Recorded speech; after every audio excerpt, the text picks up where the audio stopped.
Good morning, preschool. Today we are going to read How the Crayons Saved the Rainbow, written by Sweeney and illustrated by Feronia Parker Thomas.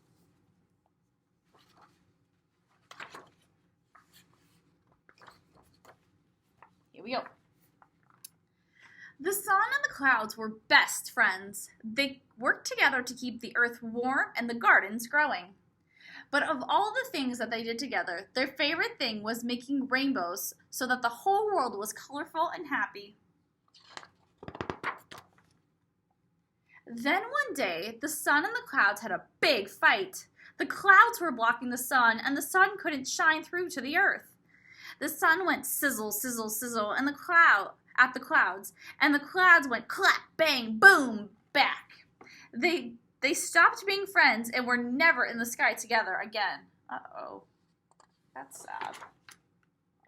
With the sun and the clouds far apart, it was scorching hot on days and damp and cold on others. See, it was hot with the sun, cold and rainy. And worst of all, there were no more rainbows.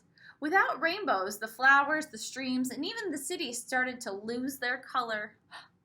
Soon, the earth was black and white. Oh my gosh.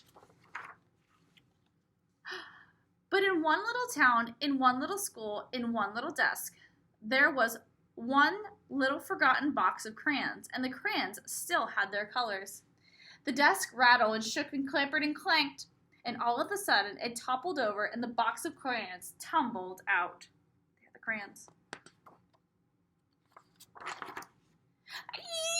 I'm naked. Yippee! Get off of me. I'm out of here. Woo is me. Hey, where are all the colors? Oh my gosh, where did all the colors go? The crayons started to search for the colors. They raided the marker bins and tore through art projects, but everything as far as they could see was only black and white. Who made all the colors go away?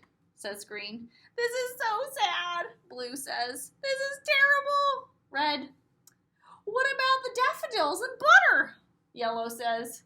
If orange aren't orange, do I even exist? Oh my goodness, all the questions they're thinking about. The crayons looked out the window. The sun was all the way to one side, and the clouds of the sky looking angry, and the clouds were all the way to the other side looking gloomy. I miss all the colors. We can't even draw rainbows together now. Wait, that's it. We need to save the rainbows. So the crayons started drawing little rainbows all over town, but nothing happened. The sun and the clouds still didn't seem to notice. Because look, the cloud's still angry and the sun still angry. We have to make our rainbows bigger, Violet said. Working together, the crayons drew and scribbled. They made the biggest, brightest, most colorful rainbow the world had ever seen. Look, the sun's opening his eyes and the cloud's opening her eyes. Let's see what happens. Ever so slowly, the sun perked up and the clouds floated in for a closer look. The sun and the clouds both peered down, admiring the giant rainbow the crayons had drawn. What bright colors, said the sun. It's incredible, said the cloud. They looked at each other with great big smiles. The sun said to the clouds, remember when we used to make rainbows together all the time? The cloud nodded. I'm sorry for going clap, clap, boom at you. I'm sorry for going sizzle, sizzle, sizzle at you, said the sun. Oh, they're being friends again. That makes my heart so happy. Look at that. They're smiling and hugging. It's better being friends, said the sun, and the cloud agreed. They hugged. The sun shined brightly, and the clouds misted happy rain. Ever so slowly, rainbows reappeared near and far, turning the world colorful once again. The end.